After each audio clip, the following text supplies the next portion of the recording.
Bismillahirrahmanirrahim. My name is Sayyid Gulfam Haider and you are watching my YouTube channel Biology by Sayyid Gulfam Haider. Dear students, आज जो topic आपके साथ मैं discuss करने जा रहा हूं वो है homeostatic control system. Homeostatic control system को एक्सप्लेन करने से पहले हमें देखना पड़ेगा कि होम्योस्टेसिस से हमें क्या बेनिफिट्स मिले। जो लास्ट लेक्चर्स में हम देख चुके हैं होम्योस्टेसिस से क्या बेनिफिट मिले। सबसे पहले अगर आप देखिए तो होम्योस्टेसिस हमारी बॉडी को ओवर फ्लडिंग से रोकती है कि अगर हमारे पास प्लेंटी ऑफ वाटर है तो उस प्लेंटी ऑफ वाटर में हमारी बॉडी को ओवर फ्लड होने से रोकने का मैकेनिज्म होम्योस्टेसिस की वजह से होता है। अगर बॉडी के सराउंडिंग में या बॉडी के अंदर पानी की कमी है तो उस पानी की कमी की सूरत में डिहाइड्रेशन से रोकना यह भी होम्योस्टेसिस की वजह से होता है। अगर आप देखिए हमारी बॉडी का जो सराउंडिंग का टेम्परेचर है वो चेंज हो रहा है लेकिन हमारी बॉडी के इंटरनल टेम्परेचर को एक टॉलरेबल रेंज में रखना ये होम्योस्टेसिस की वजह से होता है। इसी तरह ऑर्गेनिज्म की बॉडी के अंदर से नाइट्रोजनस वेस्ट को एक्सक्रीट करवाना ये भी होम्योस्टेसिस की वजह से होता है। लेकिन क्या आपने ये देखा है कि भाई ये सारे के सारे प्रोसेस होम्योस्टेसिस इन सारे मैकेनिज्म्स को कैसे कंट्रोल कर रही होती है? वो कौन सी ऐसी चीज है जिसकी वजह से होम्योस्टेसिस को पता चलता है कि भाई ओवर फ्लडिंग नहीं होने देनी, डिहाइड्रेशन से रोकना है और टेम्परेचर को एक टॉलरेबल रेंज में रखना है, या ऑर्गेनिज्म की बॉडी के अंदर से नाइट्रोजनस वेस्ट को बॉडी से एक्सक्रीट करना है। ये सारे के सारे मैकेनिज्म होम्योस्टेसिस को कैसे पता चलते हैं, होम्योस्टेसिस कैसे इनको कंट्रोल करता है। तो डियर स्टूडेंट्स, असल में एक खास तरह का कंट्रोल सिस्टम है जो होम्योस्टेसिस के जरिए कंट्रोल हो रहा होता है, जिसको आप कहते हो होम्योस्टैटिक कंट्रोल सिस्टम। एक खास तरह का एक वेल एस्टेब्लिश्ड कंट्रोल सिस्टम है जो ऑर्गेनिज्म की बॉडी के अंदर या सराउंडिंग में मौजूद होता है, जो ऑर्गेनिज्म की बॉडी को एक टॉलरेबल रेंज में रखता है। उस कंट्रोल सिस्टम को हम होम्योस्टैटिक कंट्रोल सिस्टम का नाम देते हैं। सबसे पहले हम देखेंगे कि ये जो होम्योस्टैटिक कंट्रोल सिस्टम है ये किस लिए रिक्वायर्ड होता है। होम्योस्टैटिक कंट्रोल सिस्टम की वजह से क्या बेनिफिट होंगे? Homeostatic control system is required for a variety of homeostatic regulations. Homeostatic control system हमें रिक्वायर्ड होता है, हमें चाहिए होता है ताकि हम अपनी बॉडी के अंदर, ऑर्गेनिज्म अपनी बॉडी के अंदर होम्योस्टैटिक रेगुलेशंस को कंट्रोल कर सके, होम्योस्टैटिक रेगुलेशंस कर सके। ये होम्योस्टैटिक रेगुलेशंस क्या हैं? होम्योस्टैटिक रेगुलेशन का मतलब है कि टेम्परेचर को रीजनेबल, एक टॉलरेबल रेंज में रखना, वाटर और सॉल्यूट को एक टॉलरेबल रेंज में रखना और मेटाबॉलिक वेस्ट को बॉडी से एक्सक्रीट करना। This is called the homeostatic regulation. ये होम्योस्टैटिक रेगुलेशन है। तो होम्योस्टैटिक रेगुलेशन के लिए होम्योस्टैटिक कंट्रोल सिस्टम मौजूद होता है जो इन सारी चीजों को कंट्रोल कर रहा होता है। अब हम बात करते हैं कि होम्योस्टैटिक कंट्रोल सिस्टम की वर्किंग कैसे होती है। Homeostatic control system, how is it working, किस तरह से ये काम कर रहा है? तो डियर स्टूडेंट, सबसे पहले आपको देखना पड़ेगा कि जो होम्योस्टैटिक कंट्रोल सिस्टम है ये बेसिकली दो तरह के कंट्रोल सिस्टम है। One is called the physical control system and the second one is called the living control system. There are two types of control systems which are controlling the homeostatic functions, which are actually controlling all these mechanisms. So keep in your mind that physical control system works exactly like the living control system. जो physical control system है, ये दो तरह के system है, एक physical control system है, एक लिविंग कंट्रोल सिस्टम है। ये जो फिजिकल कंट्रोल सिस्टम है ये बिल्कुल ऐसे ही काम करता है जैसे कि लिविंग कंट्रोल सिस्टम काम करता है। अब ये है क्या? फिजिकल कंट्रोल सिस्टम कहां पे होता है, किस तरह से काम करता है और लिविंग कंट्रोल सिस्टम कैसे होता है, हम वन बाय वन इनको देखते हैं। सबसे पहले आप देखिए कि जो फिजिकल कंट्रोल सिस्टम है वो क्या है। What is the physical control system? तो बच्चों, फिजिकल कंट्रोल सिस्टम को हम ये भी कह सकते हैं कि ये टेम्परेचर कंट्रोल सिस्टम है। एग्जाम्पल के तौर पे टेम्परेचर कंट्रोल सिस्टम है। फिजिकल कंट्रोल सिस्टम कोई भी हो सकता है लिविंग ऑर्गेनिज्म के अलावा। आप अपने सराउंडिंग में देखिए, आपके पास जो आयरन है, आपके पास जो फ्रिज है, आपके पास जो एसी है, आपके पास जो ओवन है, ये सब के सब फिजिकल कंट्रोल सिस्टम के जरिए कंट्रोल हो रहे होते हैं। अब इसलिए हम इसको एग्जाम्पल के तौर पे कहते हैं टेम्परेचर कंट्रोल सिस्टम, कि भाई टेम्परेचर को एक एक टॉलरेबल रेंज में रख के उसको कंट्रोल करना फिजिकल कंट्रोल सिस्टम कहलाता है। अब इसकी एग्जांपल हम लेते हैं कि आयरन का जैसे एग्जांपल दी है, फ्रिज का और अवन, ये सारे के सारे फिजिकल कंट्रोल सिस्टम के जरिए कंट्रोल हो रहे होते हैं। बच्चों, हमें फिजिकल कंट्रोल सिस्टम को समझने के लिए इनके कंपोनेंट्स को समझना पड़ेगा कि फिजिकल कंट्रोल सिस्टम के बेसिक कंपोनेंट्स क्या हैं जिनके जरिए ये कंट्रोल होता है। तो मेरे बच्चों, फिजिकल कंट्रोल सिस्टम में 3 इसके मेन कंपोनेंट्स हैं। First one is the sensor, second one is the control centre and the last is on off switch off the iron. Basically ये 3 ऐसे कंपोनेंट्स हैं जो फिजिकल कंट्रोल सिस्टम को control कर रहे हैं, फिजिकल कंट्रोल सिस्टम को कैरी ऑन कर रहे हैं। उनमें सबसे पहला सेंसर है, कंट्रोल सेंटर है और उसके बाद स्विच है जो ऑन ऑफ करेगा उस आयरन को। फॉर एग्जांपल हमने आयरन की यहां पे ली है। अब हम देखते हैं कि ये तीनों क्या हैं, किस तरह से काम करते हैं। सबसे पहले बात कर लेते हैं सेंसर की। सेंसर नाम से पता चल रहा है सेंस रखने वाला। तो बच्चों, for example thermometer, you know about thermometer. Thermometer जो है वो एक सेंसर के तौर पे काम करता है। थर्मोमीटर क्या करता है, यानी कि सेंसर क्या करता है, it detects temperature change from a set point. जो सेंसर है, ये थर्मोमीटर जो होता है, जो सेंसर है, ये टेम्परेचर को डिटेक्ट करता है एक सेट पॉइंट पे। एक सेट पॉइंट पे टेम्परेचर को डिटेक्ट करता है कि आपने एक टेम्परेचर को एक सेट पॉइंट पे कर दिया, तो उस टेम्परेचर के ऊपर फोकस करना ये सेंसर का काम है। सेंसर उसको सेंस करेगा कि टेम्परेचर चेंज हो रहा है, कम या ज्यादा, ये इसका काम है। हम इसको आगे एक्सप्लेन करते हैं। इसी तरह है control centre, second one is the control centre. Control centre क्या चीज होती है? कंट्रोल सेंटर जो होती है वो basically sensor send signal to control centre. जो सेंसर, जो थर्मामीटर है, जो सिग्नल सेंड करता है वो कंट्रोल सेंटर के पास जाते हैं। कंट्रोल सेंटर उस सिग्नल को, जो सेंसर से आ रहे होते हैं सिग्नल, उनको चेक करता है कि क्या वो सेट पॉइंट के मुताबिक हैं कि नहीं। उनको सेट पॉइंट पे करना वो कंट्रोल सेंटर का काम होता है। And the last one is on off the iron. अब आयरन को ऑन करना है या ऑफ करना है, ये इस कंट्रोल सेंटर के हाथ में होता है। कंट्रोल सेंटर बेसिकली नाम से पता चल रहा है ये कंट्रोल कर रहा होता है। ये कंट्रोल करेगा कि जो स्विच है, जो आयरन है, उसको ऑन करना है या ऑफ करना है। तो ये बेसिकली इसका काम जो होता है, control centre takes action by switching on off heating और कूलिंग। हीट है या कूल है, कूलिंग कंडीशन है, ये अपने सेंसर के मुताबिक जो कंट्रोल सेंटर के पास इंफॉर्मेशन आई है उसका रिस्पॉन्स जो देना है वो basically on off the iron है, यानी कि ये स्विच है जो ऑन ऑफ को करेगा। तो हम कहते हैं ये 3 बेसिक कंपोनेंट्स हैं जो फिजिकल कंट्रोल सिस्टम के हैं। अच्छा, इनको समझने के लिए हम एक सिंपल सा स्ट्रक्चर मैंने बनाया, एक सिंपल सी डायग्राम बनाई है जिसके जरिए हम इस सिस्टम को, फिजिकल कंट्रोल सिस्टम को बड़ा आसानी से समझ सकते हैं। बड़ी कॉमन एग्जांपल आपके पास ली है, बड़ी एक इंटरेस्टिंग एग्जांपल है। अच्छा बच्चों, इसमें एग्जांपल चूंकि हमने आयरन की बात की हुई है पहले, तो यहां पे मैंने एग्जांपल आयरन की ली है। फॉर एग्जांपल आयरन आप देखते हैं कि इसके ऊपर बेसिकली एक कुछ पॉइंट्स लिखे हुए होते हैं। फॉर एग्जांपल 1 2 3 4 5 6 और बिलो साइड पे एक नोब होती है। जो नोब होती है वो नोब टेम्परेचर सेट करती है। फॉर एग्जांपल आपने टेम्परेचर को सेट कर दिया 3 पे। फॉर एग्जांपल आपने 3 पे नोब कर दी कि भाई इस लेवल पे जो टेम्परेचर, ये टेम्परेचर है जो सेट है। मैंने एग्जांपल कंसीडर कर लिया कि 1 पे टेम्परेचर 10 डिग्री सेल्सियस है, 2 पे 20, 30, 40, 50, 60। इस लिहाज से अगर आप देखें तो मैंने जो टेम्परेचर सेट किया है वो कितना है, 30 डिग्री सेल्सियस। तो ये टेम्परेचर सेट है 30 degree Celsius is a set point, यानी कि जो टेम्परेचर सेट किया हुआ मैंने वो 30 डिग्री सेल्सियस है।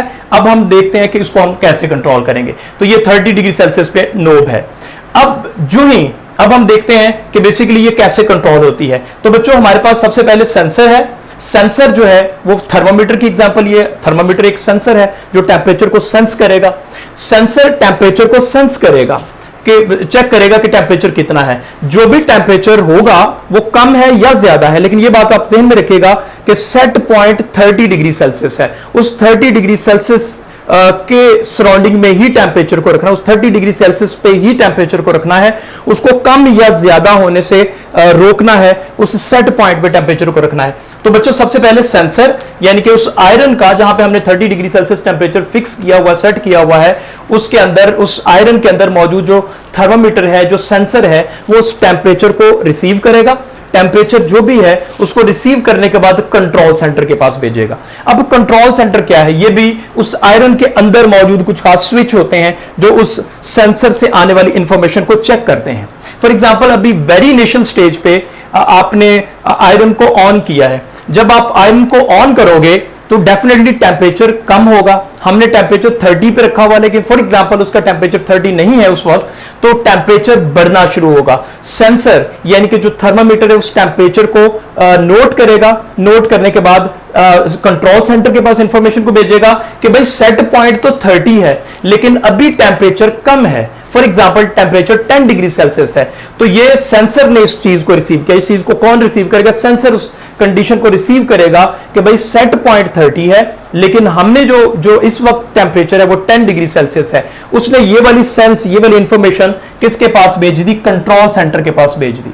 कंट्रोल सेंटर उसको चेक करेगा, चेक करने के बाद आगे इफेक्ट देगा कि भाई थोड़ा टेम्परेचर इंक्रीज करो, हीट बढ़ा देगा, यानी कि टेम्परेचर बढ़ा देगा। वो ऐसा ऐसा टेम्परेचर बढ़ेगा, जब टेम्परेचर 30 डिग्री सेल्सियस तक पहुंच जाएगा तो ये हमारा सेट पॉइंट है। इन केस अगर यहां से 30 से 31 32 डिग्री सेल्सियस तक टेम्परेचर जाता है, फिर दोबारा सेंसर जो है वो कॉन्टिन्यूसली सेंस रख रहा होता है। सेंसर वेरी इंपॉर्टेंट, ये सेंस रख रहा होता है कि भाई टेम्परेचर को डिक्रीज या इंक्रीज नहीं होने देना, इसको सेट पॉइंट पे रखना है। तो जो ही टेम्परेचर इंक्रीज होने लगेगा, थोड़ा सा भी टेम्परेचर इंक्रीज होगा तो सेंसर फौरन से पहले उस टेम्परेचर को चेक करेगा कि भाई सेट पॉइंट तो 30 था लेकिन अब टेम्परेचर इंक्रीज हो गया है। ये फौरन से पहले जो भी इसकी सेंस होगी, इंफॉर्मेशन होगी, वो कंट्रोल सेंटर के पास भेजेगा।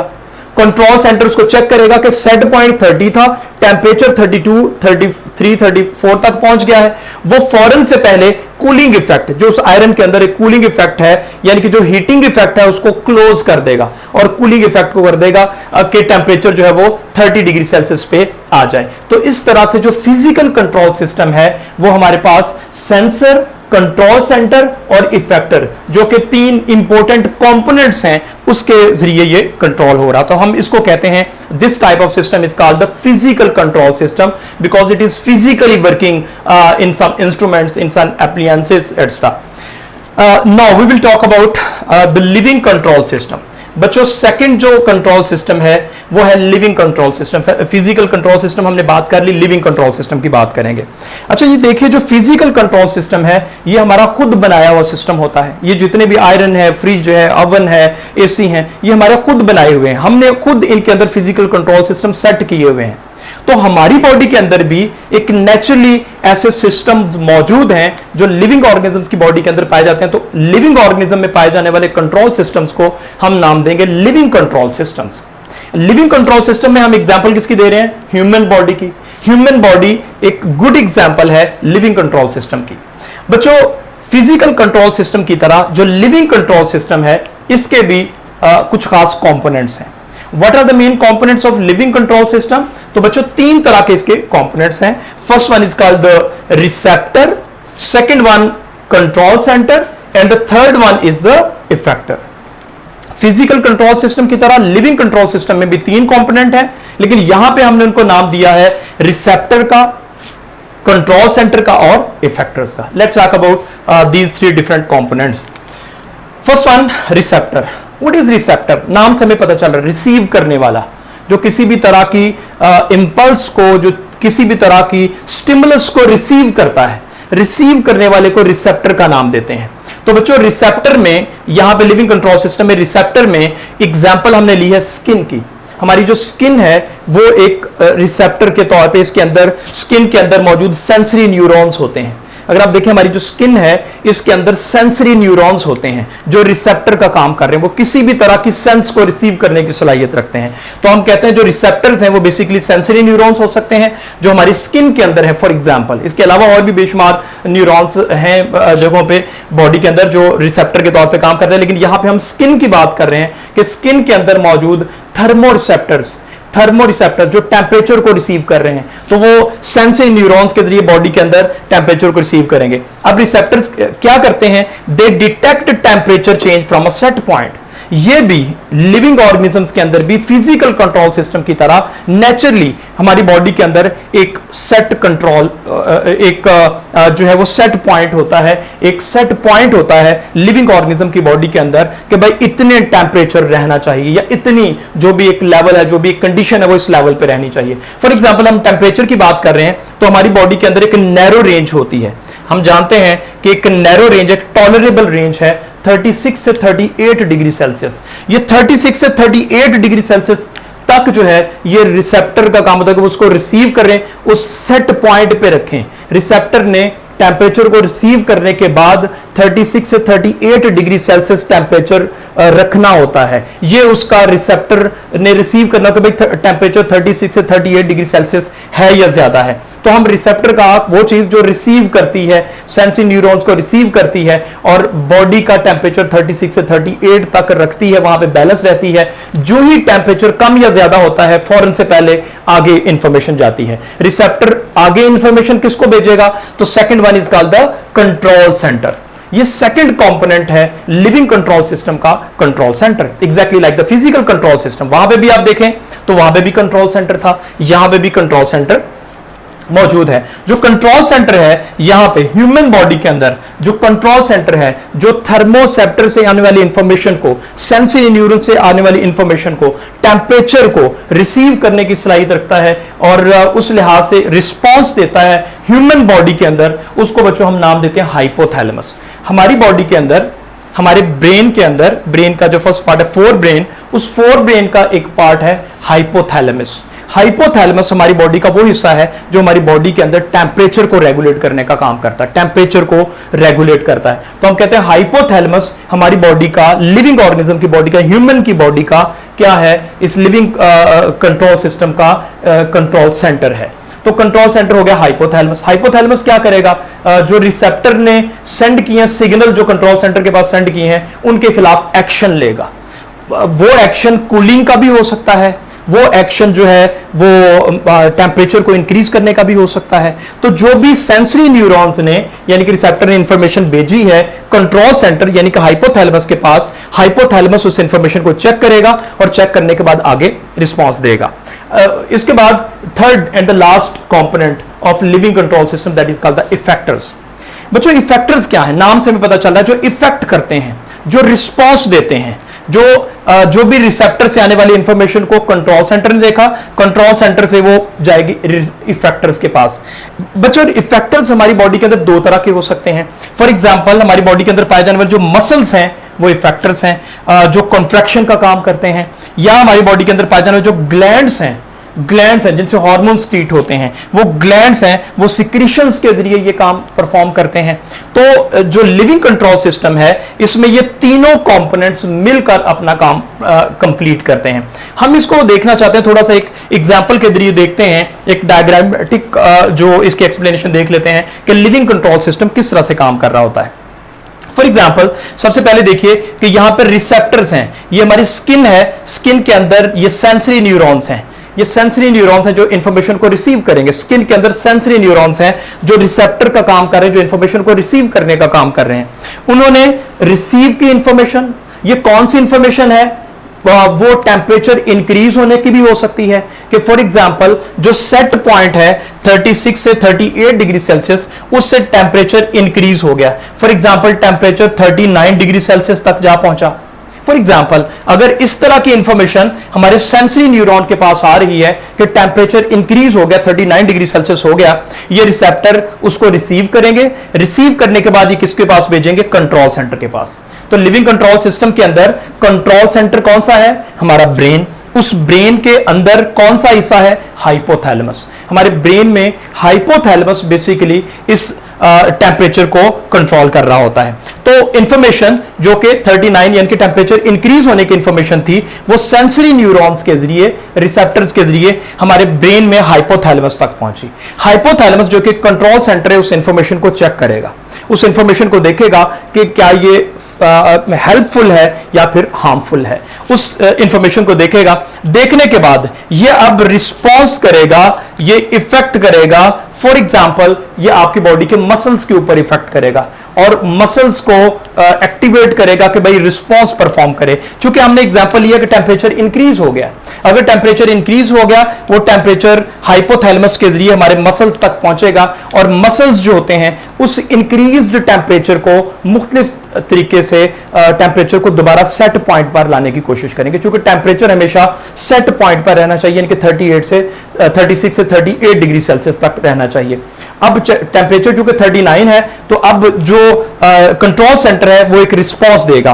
वो रिस्पॉन्स किसको देगा? वो दो तरह के काम हो सकते हैं। फॉर एग्जाम्पल यहां पे हो सकती है वैसोडाइलेशन। वैसोडाइलेशन का क्या मतलब है बच्चों? वैसोडाइलेशन, वैसो वेसल्स, आपकी ब्लड वेसल्स, डायलेशन डायलेट हो जाना, आपकी ब्लड वेसल्स के जो मसल्स हैं उनकी मेम्ब्रेन जो उनकी बाउंड्री है वो थोड़ी सी डायलेट हो जाएगी, जिसकी वजह से टेम्परेचर थोड़ा कम हो जाएगा। या फिर एक दूसरा काम भी हो सकता है और वो है शिवरिंग का। तो वैसोडाइलेशन से या शिवरिंग से स्वेटिंग से, वैसोडाइलेशन से या स्वेटिंग से, दिस वन इज स्वेटिंग। तो स्वेटिंग से क्या हो जाता है, वो टेम्परेचर जो 39 डिग्री सेल्सियस तक पहुंच गया था वो एक कूलिंग इफेक्ट देगा। वैसोडाइलेशन से या स्वेटिंग से हमारे बॉडी का टेम्परेचर जो 39 डिग्री सेल्सियस पे पहुंचा था वो कम हो जाएगा और दोबारा वो 36 से 38 के दरमियान में आ जाएगा। तो हम कहते हैं कि ये इस तरह से लिविंग कंट्रोल सिस्टम काम कर रहा होता है। अगर फॉर एग्जांपल टेम्परेचर इंक्रीज होने के बजाय डिक्रीज हो गया, for example temperature 35 degree Celsius तक पहुंच गया है, अगर टेम्परेचर कम हो गया और 35 डिग्री सेल्सियस तक पहुंच गया और फौरन से पहले फिर क्या होगा? सेम केस, जो सेंसरी न्यूरॉन्स हैं, जो रिसेप्टर्स हैं सेंसरी न्यूरॉन, हमारी स्किन के अंदर जो सेंसरी न्यूरॉन्स हैं वो इस इंफॉर्मेशन को रिसीव करेंगे। इंफॉर्मेशन को रिसीव करने के बाद दोबारा किसके पास भेजेंगे? हाइपोथैलेमस, जो कि कंट्रोल सेंटर है, उसके पास भेजेंगे। और हाइपोथैलेमस यानी कि जो कंट्रोल सेंटर है वो फिर इंफॉर्मेशन दोबारा भेजेगा मसल्स के पास या ग्लैंड्स के पास कि टेम्परेचर को इंक्रीज करो। चूंकि ये टेम्परेचर अब 35 डिग्री सेल्सियस तक पहुंचा हुआ है तो इस टेम्परेचर को इंक्रीज करो और इसको 36 से 38 के जो कि टॉलरेबल रेंज है उसके दरमियान में लेके आओ। तो वो क्या करेंगे? फॉर एग्जांपल मसल्स हैं तो मसल्स टेम्परेचर को इंक्रीज करने के लिए या नंबर 1 तो एक्टिविटी करेंगे जिसको आप कहते हो vasoconstriction. Vasoconstriction, vaso vessels, blood vessel constriction, constrict हो जाना। जब ब्लड वेसल्स कंस्ट्रिक्ट होती हैं तो बॉडी के जो हीट हो रही होती है, जो लॉस हो रही होती है हीट, वो हीट लॉस नहीं होती बल्कि बॉडी के अंदर यूज होती है, जिससे आपके बॉडी के अंदर हीट मिलती है और टेम्परेचर इंक्रीज हो जाता है। तो वो वैसो कंस्ट्रिक्शन करेंगे या फिर शिवरिंग का प्रोसेस करेंगे। शिवरिंग का प्रोसेस करेंगे, कपकपी तारी होगी। तो शिवरिंग से या फिर वैसो कंस्ट्रिक्शन से आपकी जो बॉडी का टेम्परेचर है वो दोबारा नॉर्मल हो जाता है। तो बच्चों इस तरह से एक वेल एस्टेब्लिश्ड सिस्टम बाकायदा तौर पे काम कर रहे होते हैं, चाहे वो फिजिकल कंट्रोल सिस्टम है नॉन लिविंग ऑब्जेक्ट्स के अंदर या फिर लिविंग कंट्रोल सिस्टम है लिविंग थिंग्स के अंदर। ये एक बाकायदा एस्टेब्लिश्ड सिस्टम है जो किसी भी लिविंग ऑर्गेनिज्म की बॉडी को रेगुलेट करवा रहे होते हैं। लिविंग ऑर्गेनिज्म की बॉडी के अंदर या फिजिकल कंट्रोल सिस्टम में नॉन लिविंग ऑब्जेक्ट के अंदर एक प्रॉपर तरीके से काम कर रहे होते हैं। डियर स्टूडेंट्स, आज हम यहां तक बात करेंगे, नेक्स्ट लेक्चर में फिर आपके पास आएंगे। Thank you.